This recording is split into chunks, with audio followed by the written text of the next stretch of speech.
আসসালামু আলাইকুম। মেহেদী হাসান মিরাজ এবার পিএসএল এ জাতীয় দলের টি-20 দলে যেখানে জায়গাই পেলেন না, সেখানে পিএসএল এর লাহোর কালান্দার্স তাকে দলে নিয়ে বসলো। সেই সাথে শেখ মেহেদী হাসানের চিন্তাটাও বাড়িয়ে দিল।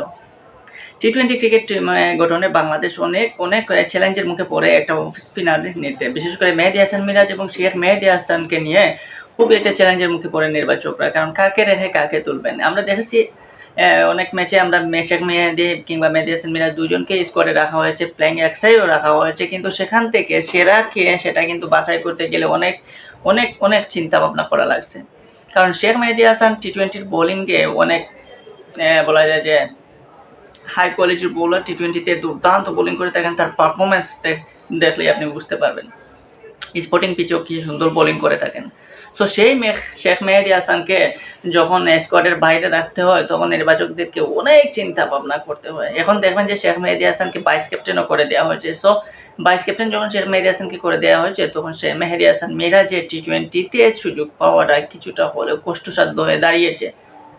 আমরা শেখ মেহেদী হাসানের অফ স্পিন বোলিংটাই সবচেয়ে বেশি প্রয়োজন পড়ে টি-20 দলে। যদিও এই মুহূর্তে বাংলাদেশ ক্রিকেট বোর্ড শেখ মেহেদী হাসানকে নিয়ে অনেক পরীক্ষা করছে, বিশেষ করে ব্যাটিং অর্ডারে উন্নতি দিয়ে শেখ মেহেদী হাসানের ব্যাটিংটা ট্রাই করতে চাইতেছে, বা ব্যাটিংকে আরও কীভাবে উন্নতি করা যায় সেটাই তারা এখন মূল লক্ষ্য। কারণ শেখ মেহেদী হাসানকে যদি ভালো ব্যাটার বানানো যায়, শেখ মেহেদী হাসানকে যদি রিশাদ হোসেনের মতো একটু হাই কোয়ালিটির ব্যাটার বা একটু বিগ হিটিং করে প্লেয়ার বানানো যায়, তাহলেই হয়তো লোয়ার অর্ডারে বাংলাদেশ দলের জন্য মঙ্গল বয়ে আনবেন। কিন্তু সেই শেখ মেহেদী হাসান দীর্ঘদিন থেকেই কিন্তু ক্রিকেট খেলে যাচ্ছেন। ঘরোয়া ক্রিকেটে আমরা তার ব্যাটিংয়ের দুর্দান্ত পারফরমেন্স দেখি, কিন্তু জাতীয় দলে এসে ব্যাটিং আহামরি কোনো কিছু করতে পারছেন না।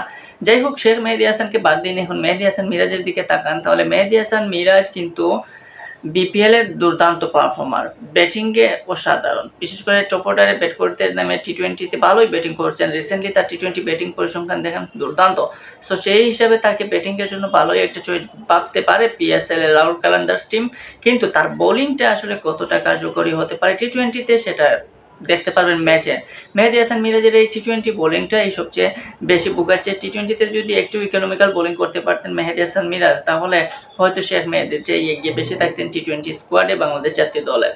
কিন্তু যেহেতু এই মুহূর্তে বোলিংয়ে এখনও তিনি পিছিয়ে রয়েছেন, সো এটা একটা সুযোগ যে যখন জাতীয় দলের টি-20 থেকে বাদ পড়েছেন, এখন যখন পিএসএল লাহোর কালান্দার্স তাকে দলে নিয়েছে, সো লাহোর কালান্দার্সের হয়ে সিকান্দার রাজার রিপ্লেসটা যদি যথার্থভাবে করতে পারেন, তাহলে হয়তো জাতীয় দলের কপালটা তার খুলে যেতে পারে। হয়তো জাতীয় দলেও শেখ মেহেদী হাসানকে টক্কর দিতে পারেন, বা শেখ মেহেদী হাসানের রিপ্লেস হিসেবেও বসে যেতে পারেন সেই আসনে। এবং সেই আসনটা বসতে হলে মেহেদী হাসান মিরাজকে এই পরীক্ষাটা দিতে হবে।